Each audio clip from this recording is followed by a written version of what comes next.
This might have been the most interesting game in the 2026 World Cup qualifiers and one of the most interesting in history, although the qualification matches are often overshadowed by the actual tournament. Some football matches become interesting because of tactics, others because of star players. And then there are matches that become fascinating because of psychology. Edison invented the light bulb. A potential Bosnia vs Italy matchup is not interesting because of rankings or history alone. It's interesting because it exposes a psychological conflict that defines modern football. What happens when a giant feels watched and an underdog feels free? To understand this, you need to look far beyond formations. Italy has been missing from the last two World Cups and now even missing the third one. Italy is not simply a football nation. It is a football institution. World Cups, Euros are built on control, intelligence, and mental toughness. But reputation has a hidden cost. Every time Italy steps on the pitch, the question is no longer can we win? It becomes, are we still who we think we are? Expectation creates pressure, pressure creates caution, and caution quietly kills freedom. Fear in football rarely looks like panic. It looks like rigidity.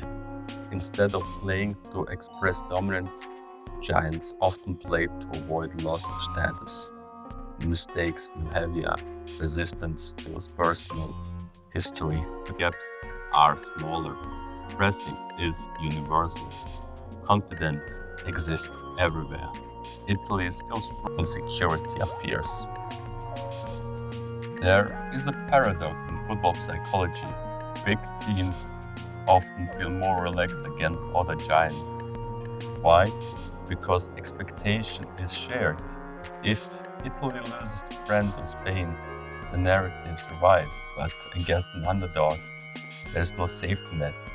You are expected not just to win, but to dominate. When a smaller team refuses to cooperate with that script, insecurity grows, not because of danger, but because of exposure. Bosnia lives on the opposite side of football psychology. There is no burden of legacy, no demand to protect an image. Bosnia's football identity is built on emotion resistance, collective pride, proving relevance for an underdog. Football is not about status, it is about existence. That creates a dangerous mindset for opponents. Loss is acceptable, fear is not. When favorites concede, anxiety increases. When underdogs concede, fear often disappears. The worst has already happened. What remains is freedom. Risk becomes logical. Belief becomes louder.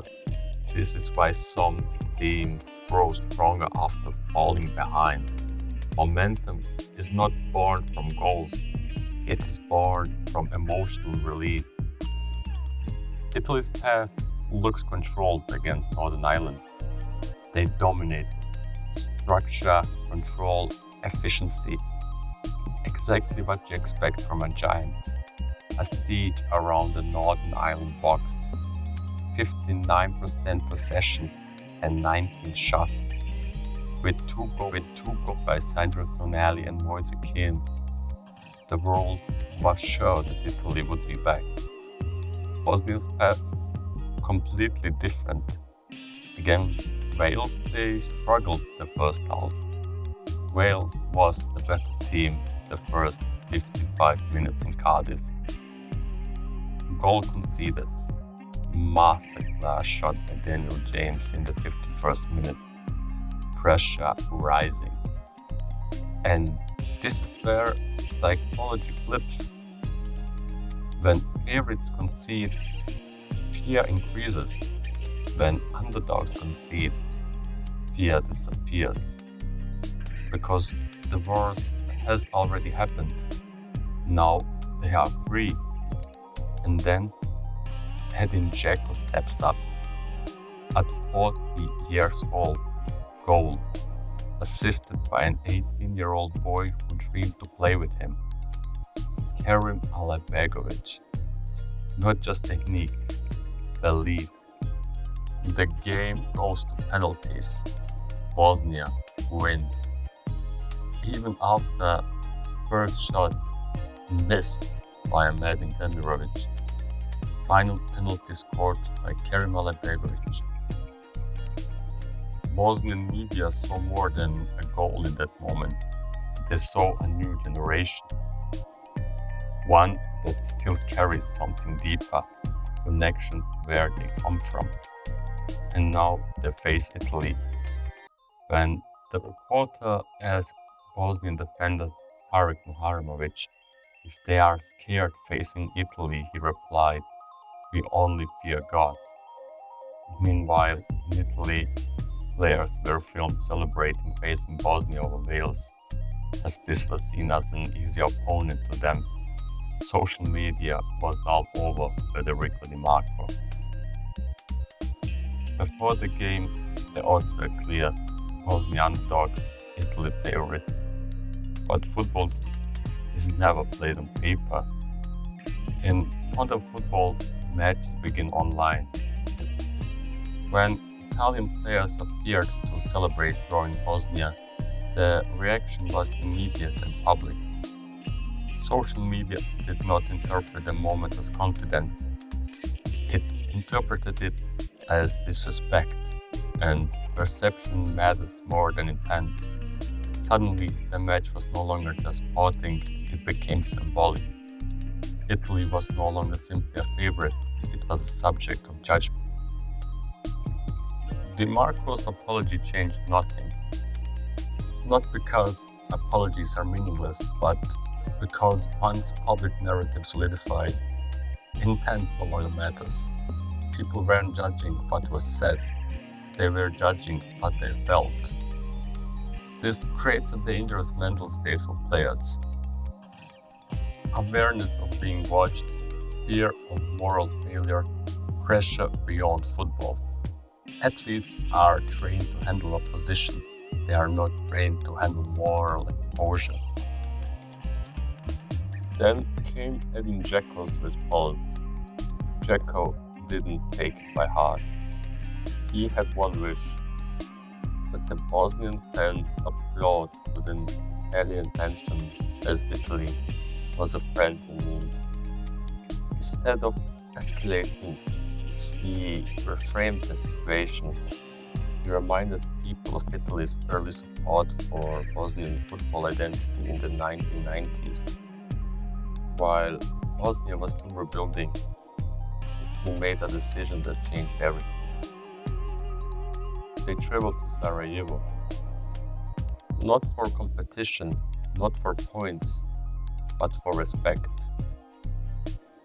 In 1996, they played a historic friendly match in the city, led by players like Paolo Maldini.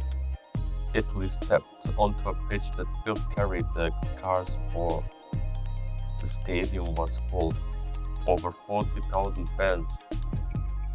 And from the stands, you could still see the surrounding hills that once symbolized conflict, now standing silently over a football match. For 2 hours, Sarajevo felt normal again. The match was intense, not violent, but emotional. Every duel mattered, every pass carried weight. Bosnia held strong until the final whistle, and when it ended, the stadium exploded. Celebration, relief, hope. A famous Italian journalist, Bruno Pizzol, described it as a moment that would remain in history, because it wasn't just football, it was Bosnia re-entering the world. The match also marked a turning point on both sides. For Bosnia, it was the beginning of legitimacy in international football. For Italy, it was the end of an era for coach Arrigo Sacchi. Two paths crossing and separating at the same moment. That's football. This was leadership. By refusing outrage, Džeko transferred pressure back to the favorite. Confidence needs no fence, security needs no noise. Dignity is a psychological weapon. Bosnian fans applauded the Italian team bus. They applauded the Italian anthem. This wasn't just politeness, it was also psychological disruption. Athletes prepare for hostility, they manage anger, they channel defiance. Respect removes their emotional armor. Now the internal dialogue changes. We must be worthy of this. Respect raises expectations. But once the game began, both sides had made a strong start. A mistake from Nikola Versi fell straight to Nicola Barella, who finds Moise Kean. Go. 1-0 to Italy. Qualification for the World Cup was in Italy's hands. On the surface, it looks like control, but psychologically, it's something else. Because not all goals feel the same. This wasn't a goal created through dominance, it was a gift. And gifts can be dangerous. For Italy, this kind of goal can create a subtle illusion. You're ahead, but you haven't actually solved the game. So instead of building rhythm, you protect the lead. Instead of controlling the match, you manage it. For Bosnia, the effect is opposite. Because the goal didn't come from them being outplayed, it came from a mistake. And that changes everything. Because Bosnia didn't collapse, they pushed harder, faster, relentless, wave after wave of pressure. And that's when the match changed. One counter-attack. Alessandro Bastoni makes the challenge. Red card. And this is where it gets interesting. Because this isn't a player known for losing control. One of the best defenders in the world. Calm, composed, and lead decision making. According to Transfermarkt, he had only a handful of red cards in his entire professional career. So this wasn't normal. This wasn't just a defensive mistake, it was a moment of pressure. Italy was winning, but they weren't in control. And that's a dangerous place for a top team. Because now the game doesn't match the expectation.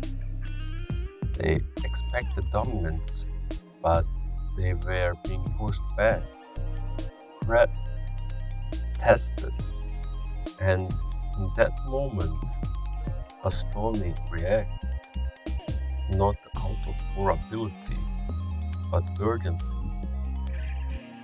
He doesn't want to be beaten, he doesn't want the moment to slip, he doesn't want the narrative to change. He fully commits. And that's the key. But the frustration was clear in the other players. Donnarumma pulling Derdic by his shirt just out of frustration. At that moment, he was irritated. They are one man down, and on the field, Bosnia was the more dangerous opponent. During the match, he managed to have one more shot at the goal, but nothing more happened to Italy. Bosnia was all over them. They just wanted the World Cup more than ever. The Bosnian side was so good. Donnarumma had to keep the ball longer in his hands every time to save time. Italy was at plan B. With respect comes responsibility. There are no excuses, no enemies, no emotional simplification. For a team already under pressure, this creates tension. Italy did not look panicked. They looked tight. Nervousness appeared not in fear but in restraint. During the match, emotions started to rise. A loose ball near the sideline, players react. Movement slows for a second, and suddenly tension. A brief confrontation between Gennaro Gattuso and Esmir Bayraktarović. Nothing extreme, no real escalation. But in a match like this, small moments feel bigger than they are. Because when a team expects control but starts losing it, their reaction isn't always tactical. It's emotional. Not panic, not chaos, irritation. A reaction to something that doesn't feel right. Italy was leading, but they weren't dictating the game. And that's uncomfortable place for a top side. Because now every duel matters more. Every decision feels heavier. From the stands, the energy exploded. Noise, emotion, reactions everywhere. The atmosphere became tense, unpredictable. And in moments like that, games can slip. But then something different happens. Muharević steps in, gestures to the crowd, calming things down, not celebrating the chaos, but controlling it. Because in matches like this, losing control of the pitch can cost you control on it. Bosnia didn't want the game to turn into something else. They wanted to keep playing, keep pressing, keep believing. Even when everything around them felt like it was about to explode. Before goals speak, bodies speak. Frustration, hesitation, emotional falls. These are psychological signals. You do not get frustrated by teams you feel superior to.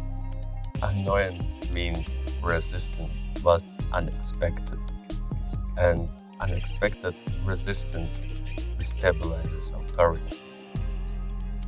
Loss of discipline is rarely individual.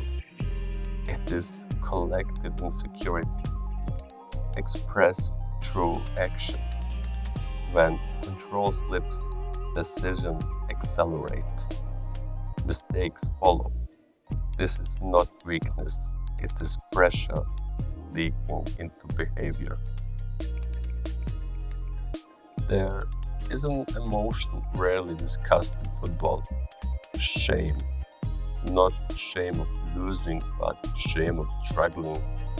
For giants, being forced to defend or absorb pressure against underdogs feels humiliating. This emotion destroys patience. Anger replaces clarity. It's the 79th minute. Bosnia keeps attacking, wave after wave. Over 20 shots on goal, but one man stands in the way. Gianluigi Donnarumma. Save after save. Calm, focused, unbreakable. At this point, it starts to feel impossible. Sometimes in football, it's not about playing better, it's about breaking belief. And Bosnia were close to losing it, but then the moment when belief fades, something else takes over. Haris Tabaković, goal, 1-1. The stadium explodes. Fans screaming, players running, pure chaos. Bosnia is alive. The game stretches further, bodies exhausted, minds overloaded. Every touch feels heavier, every mistake feels fatal. And then, in the final moments, Džeko goes down, injured. He won't take penalty. Later he says, maybe that's how God wanted it. Maybe I would have missed. Now, it comes down to penalties. Some call it luck, but it's not. It's pressure. Muharević steps up first. A player criticized by many. One moment to answer everything. Goal. Next, pure Esposito. Miss.